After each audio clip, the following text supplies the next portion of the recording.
Hi, everybody. Welcome to the kickoff of Fishtrap Reads. We're here celebrating a great work of literature together this winter as a community. My name is Mike Midlow. I'm the program director at Fishtrap. You know, every winter since 2006, Fishtrap has hosted a community read, either through the NEA's Big Read program, or sometimes we choose a book with a strong local tie to our community. And this winter, we wanted to choose a regional book by a regional author. And this book is a classic, The Jump Off Creek by Molly Gloss. Yes, The Jump Off Creek is the unforgettable story of a homesteader, Lydia Sanderson, and her struggles to settle in the mountains of Oregon in the 1890s. The Jump Off Creek gives readers an intimate look at the hardships of frontier life and a courageous woman determined to survive. We're so happy to have Molly Gloss be a part of this. Not only is she with us tonight via live stream, but will join us 2 more times over the next month, including a visit right here to Fishtrap in Wallowa County. We can't wait. We encourage you to visit fishtrap.org and see all of the free events and resources that you can take in over the next month. Recordings will be available to view afterwards, so you can watch anytime in your classroom, with your students, at your library, in a book club, or even around the dinner table with your family. Fishtrap has provided more than 400 free books and learning resources to schools and libraries in Wallowa and Union counties here in Northeast Oregon. This is largely thanks to all of you who make a donation to Fishtrap each year, but also these fine folks who are our 2023 Fishtrap Reads sponsors. They include the Book Loft, our local bookstore, Community Bank, Oregon Arts Commission, and Pacific Power. We also have a bunch of program partners, folks who help us spread the word about the Fishtrap Reads programs. That includes Joseph, Enterprise, and Wallowa School Districts and Libraries, Building Healthy Families, the LaGrange School District, Arts Center East in LaGrange, Eastern Oregon University Library, the Cook Memorial Library, and the Historic Union Community Hall. Woo! That's a lot of folks. And our special thanks to the National Historic Oregon Trail Interpretive Center in Baker City, who will present 3 weeks of special programs this year over the coming month to help us all gain a deeper understanding of the life of an Oregon homesteader. I really want to say thanks to the Fishtrap board for supporting us and the staff for putting this together, and especially Fishtrap board member and Fishtrap Reads School liaison, Elizabeth Oliver, who's been with our community reads since the beginning. Learn all about it at fishtrap.org. Okay, let's get to the kickoff with our special guest, the author of Jump Off Creek, Molly Gloss. Molly is the author of several novels in addition to the Jump Off Creek, including The Dazzle of Day, Wildlife, The Hearts of Horses, and Falling from Horses, as well as the story collection Unforeseen. She writes both realistic fiction and science fiction, and her work has received, among other honors, a Penn West Fiction Prize, an Oregon Book Award, 2 Pacific Northwest Booksellers Awards, the James Tiptree Jr. Award, and the Whitting Writers Award. Woo! That's a lot. Molly is a 4th generation Oregonian and comes to us tonight from her home in Portland. Please welcome Molly Gloss. Thanks, Mike. That was great. A lovely introduction. And you will all notice that I even put earrings on for you today, which I do so seldom now that it's really sometimes hard to get those little loops through the holes anymore. Oh, I also put on mascara. That's right. For the first time, and I can't remember how long. I was kind of astonished when Fishtrap said they were choosing the Jump Off Creek for their reads, because this book has been out for almost 35 years. It often seems to me that everyone in the Northwest who ever wanted to read it would have already read it. And so it's kind of always a surprise, a shock when new readers contact me, and organizations still want to talk about this book that's been out so long. But I'm very happy about it, very happy about it. This book has never been out of print because of all those new readers. Okay, so one question I get quite a lot is whether Lydia's story is based on one of the women I dedicated the novel to, my 4 great grandmothers. I called them Western women in my dedication. And I have to tell people, no, she's not based on any of my grandmothers because none of those 4 left diaries or letters, none that were saved anyway. What I know about each of those grandmothers, I can sum up in a sentence or 2. I know that Lena was a German bride. She crossed the country in a covered wagon. Emma's husband abandoned her and 6 children on the Walla Walla Plains. Nancy gave birth to the first white child born in Arion County, Texas. At least that's the story. And Molly, she was the woman I was named for, was a farmer's wife whose twins, the last born of 12 children, she named Y and Z, just those letters, not Zebediah, just Z. And that pretty well covers everything I know about those great grandmothers of mine. I wish I knew more because it seems to me that each of their lives holds the promise of a story, but no, not Lydia's story. Even so, Lydia is based on letters, journals, diaries, memoirs of Western women, just not the women of my own family.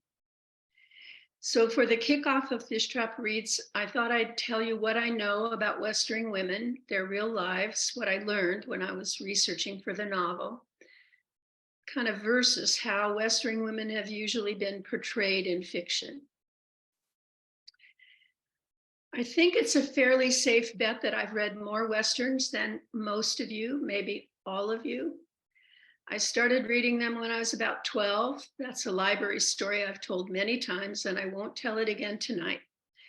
But the bottom line is that I've read all the ones you've heard of: Zane Grey, Louis L'Amour, Jack Schaefer, Larry McMurtry, and many you probably haven't heard of: Wayne Overholser, Hal Borland, Elmer Kelton. They're all authors that I like quite a lot.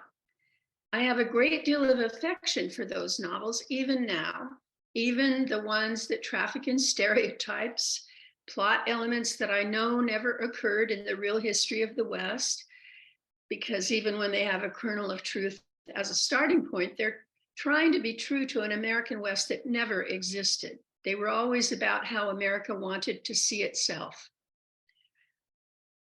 And I admit, I have a weakness for Shane and all the damaged, bruised, trying to redeem themselves heroes of the classic American story, which is probably why I was a bit slow, I'm embarrassed to admit, to realize how much of the women's story was missing from the Western novel. The fact is, stories have been told and retold about the cowboys, the mountain men, the cavalrymen, the sodbusters, the gold miners, the Texas Rangers. And of course, all those lives had been supported by women. They had to have been. And yet I've read any number of Westerns that had no women in them. And so when I had the notion to write a Western myself, I saw that those lost, ignored, unwritten women had left me with an opening. I could write the book nobody else was writing, the book I hadn't been able to find on the library shelves. So what I had in mind in the beginning was not far off from the formulary novels that we call Westerns, but a Western with a heroic woman at the center of the plot. There are a fairly small number of plots in formula Westerns: the cavalry plot, the lawman plot, the redemptive gunslinger plot, the heroic but flawed cowboy plot. It ought to be an easy thing, I thought, to put a woman into the homesteader plot, to put a woman on the land and give her a man's work, make her not the wife or sister or daughter of a homesteader, but the homesteader herself, alone on the land. But in the first year that I was trying to write this novel, I struggled to figure out who Lydia Sanderson was. After 30 years of reading all across the spectrum of Western fiction, I actually had no model for the life of a woman homesteading. I had no idea what sort of 19th century woman might have chosen a homesteading life, or even if any single women had homesteaded. What I had learned about Western women from all those years of reading Westerns, I can describe to you in 3 or 4 images. The sod housewife whose isolation drives her gradually into insanity. The staunch wife loading the rifles for her husband as they crouch behind the wheel of the wagon or behind the wall of the cabin, fighting off Indians or outlaws or a gang run by a crooked sheriff. The helpless victim of, you choose, Indian captivity, attacking wolves, renegade gunmen. The stalwart ranch girl who helps the hero in a crisis and as a reward is given a good marriage. Or conversely, the girl left standing alone at the end of the story when her heroic but footloose cowboy lover rides into the sunset. If women had ever homesteaded, if independent women had gone west and thrived, I hadn't learned it from reading Western fiction. It occurred to me that I might be trying to imagine a woman who did not exist in the history of Western settlement, because those women were mostly missing from the histories of the West as well. To find those lost women, I had to sift through regional histories, you know, the kinds of things I mean, I think you must know. County Historical Society publications, pioneer sketches by old timers. And I was looking always for the scarce bits about women. In later years, there'd be oral histories of women in the West. Historians would widen their view to include women's experiences. Universities would publish the private writings of Western women. But this, when I was researching Jump Off Creek, this was in the mid-1980s, I'll remind you. And I had to scrounge around to find the diaries, journals, memoirs, letters that told the kinds of things I wanted to know. The details of daily life for women in the rural West in the 19th century. I found them, but it was work.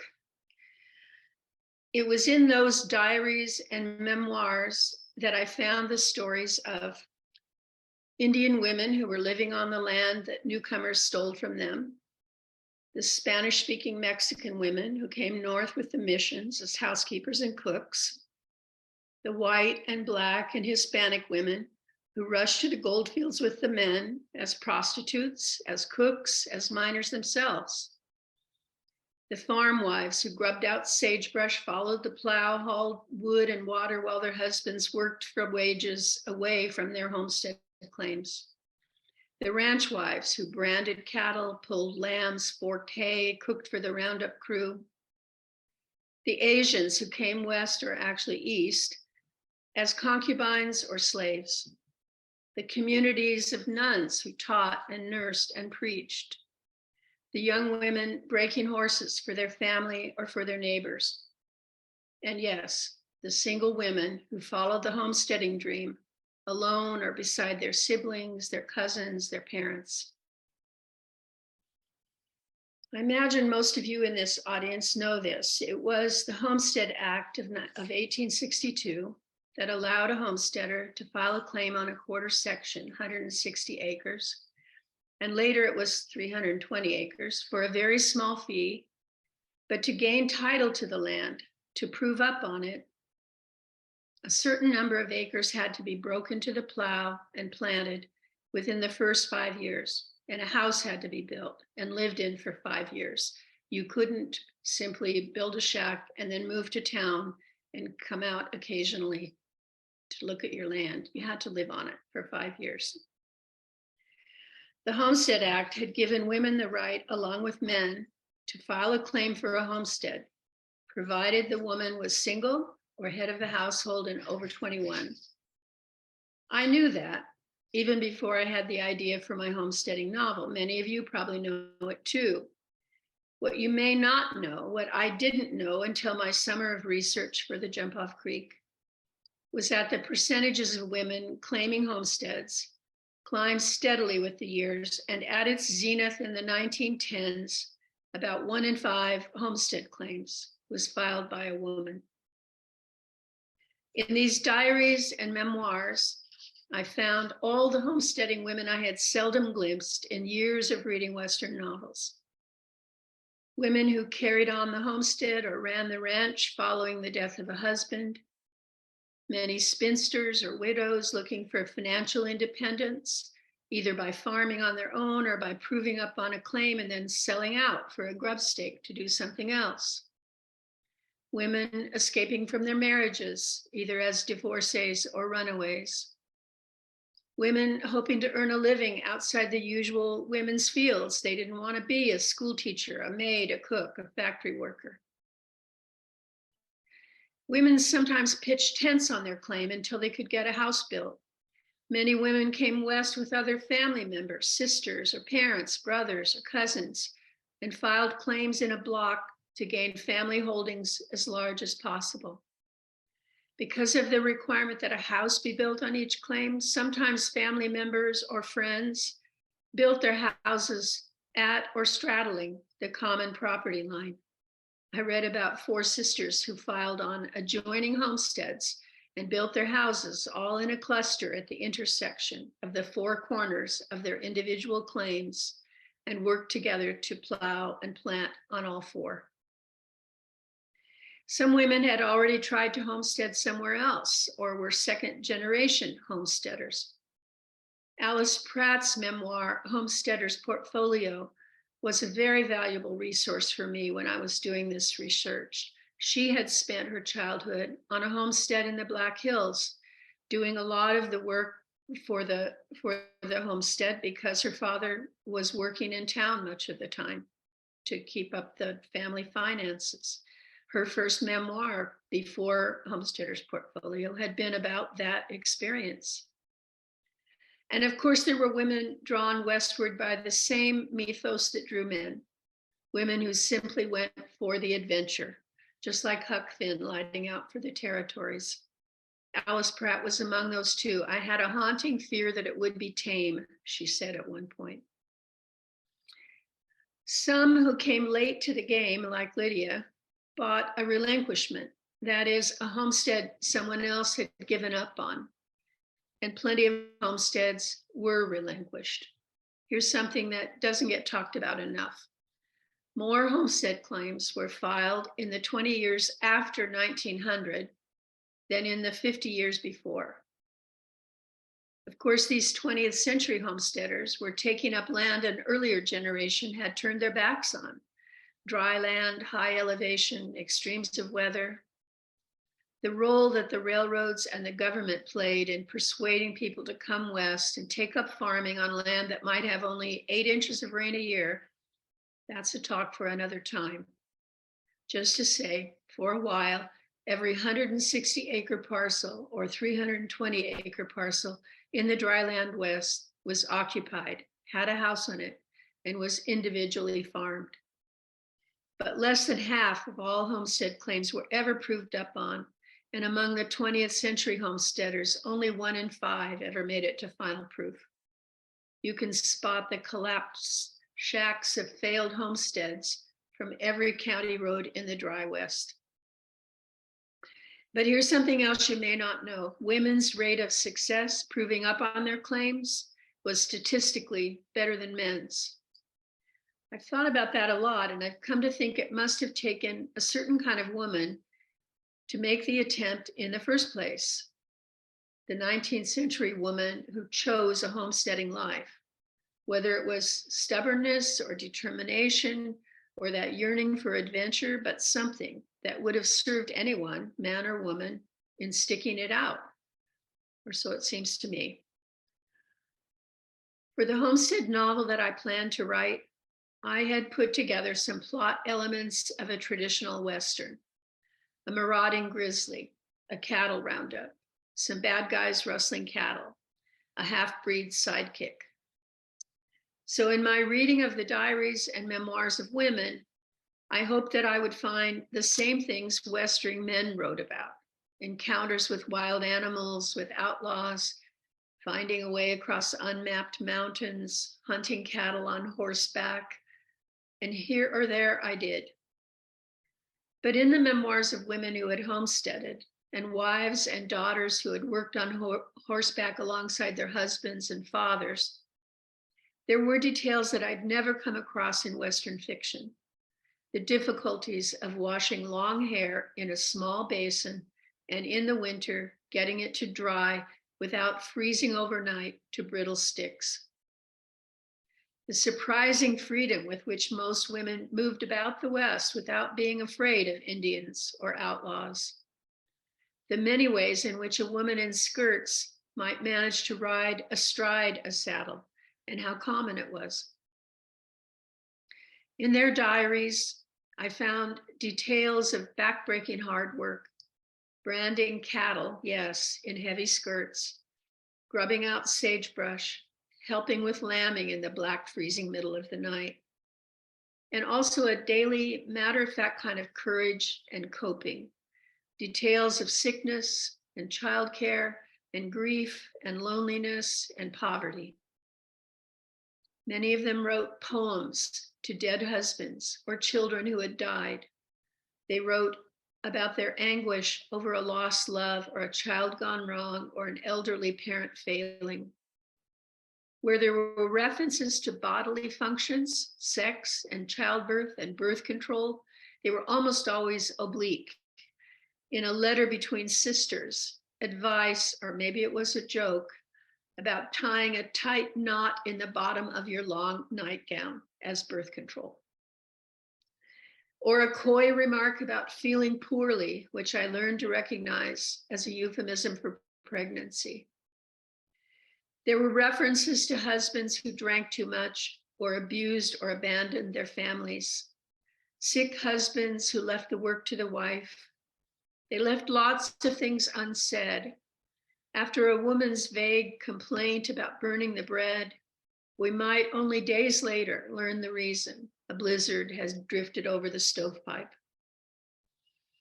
In a report of helping a husband to gather cattle on horseback in icy weather, there would inevitably be a lament about not keeping up, and only then maybe her little murmur about feeling poorly.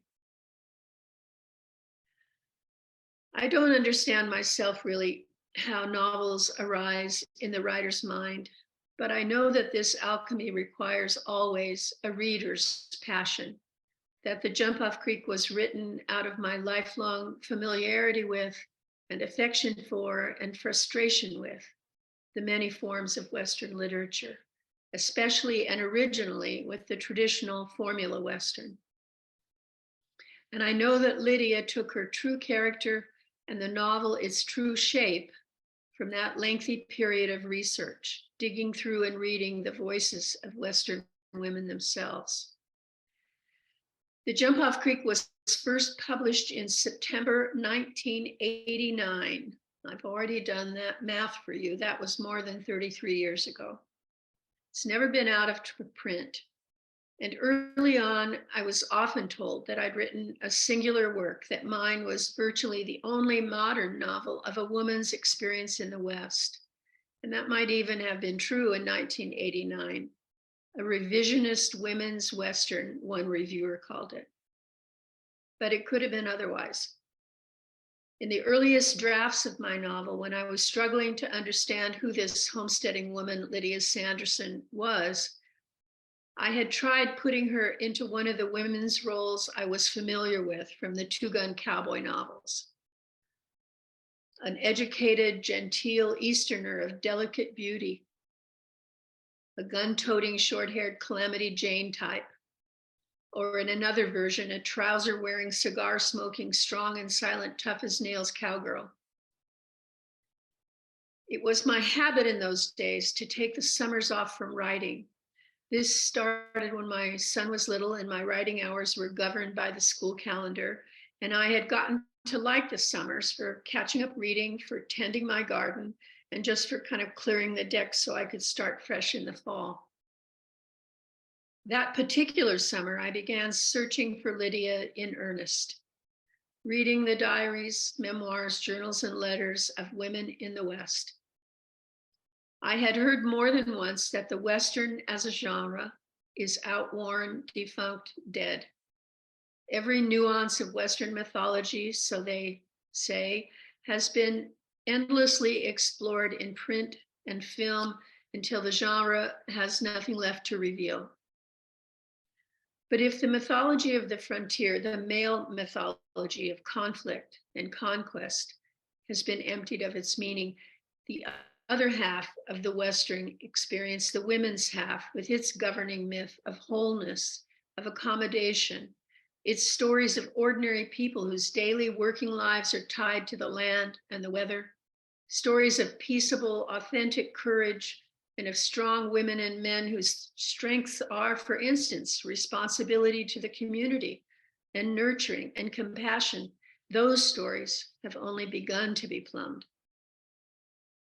And in the fall, nearly a year into writing the novel, I sat down and wrote in Lydia's own diary that first entry as she's heading up into the Blue Mountains to claim the relinquishment she has purchased, sight unseen. And as soon as I did that, she told me who she was in the absolute clearest way, her character growing organically out of the circumstances I'd placed her in. And I went back to the beginning, started again, and wrote what she told me to write. With every diary entry after that, she shook down the novel around her. I found when I put her in the middle of the story I'd intended to write, she skewed the book in unexpected ways. The traditional Western storyline of life-threatening conflict, of sharp black and white separation between hero and villain, and a romantic ending in which the heroine becomes a bride as a closure to adventure, wasn't how she experienced the West. Lydia, in the manner of those women whose diaries I'd been reading, was so unflinchingly honest. She viewed her world so clearly and unsentimentally. I was made to see it that way too. I found I couldn't possibly write a traditional Western novel with that honest woman standing there watching me, telling me I was getting it wrong. The book became instead a working out of the different ways men and women confronted the frontier, an exploration of women's experience of the West, an experience of finding home and community, of accommodation to the landscape, set alongside what we've traditionally seen in men's stories of the West, a male mythology of escalating conflict. The Jump Off Creek is no longer a singular novel alone in a sea of men's writing about the West. It's now just one in a renaissance of Western literature, a revival spurred by the women's stories. There are now novels about homesteaders, roadhouse cooks, postmistresses, rodeo trick riders, freight haulers, all the many women whose stories went untold for so very long, now steadily becoming visible in our histories of the West, and some even in the fiction, the novels of the West. After a long silence, their voices finally heard, their lives finally the subject of our storytelling.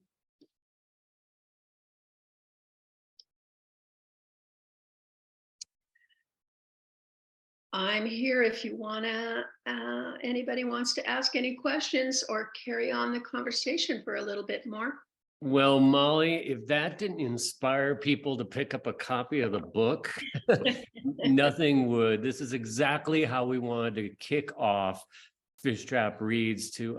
We've been doing this since Fishtrap has been doing this since 2006, and rarely do we get access to the author. And here we are. You've been a Fishtrap friend since the beginning of Fishtrap. I don't know when the first time you came, 1990 or something? I was here the second year. 1989, and that's just and Jump Off had not yet come out when I was here. Isn't that something? Yeah. So I think that with each event that we have, we'll keep building questions. All of you folks at home, now you know you have access to the author. So next week, Molly will be here live at noon with a whole another little talk She's going to talk about the myth of the American cowboy. You can take it in live or watch the recording afterwards at fishtrap.org or on Fishtrap's YouTube channel. And if you're here in Wallowa County, you can come to Fishtrap that day at noon, bring your bag lunch, and we'll all watch it together and have a book discussion afterwards right here. We'll also have an event each Wednesday for the next 5 weeks, including 3 presentations from the National Historic Oregon Trail Interpretive Center. You won't want to miss it. That'll be especially great for talks and discussions with family and in classrooms. So I think for now, I think we'll just encourage people to pick up a copy. It's the historical research that Molly put into this just makes it even more of a rich experience. So I just want to say that's it for our Fishtrap Reads kickoff. We'll get to see Molly at least 2 more times over the next month. Let everybody know about this, learn more, and we'll see you next week at fishtrap.org. Thanks for being a part of it. Thanks, Molly. Thanks, Mike.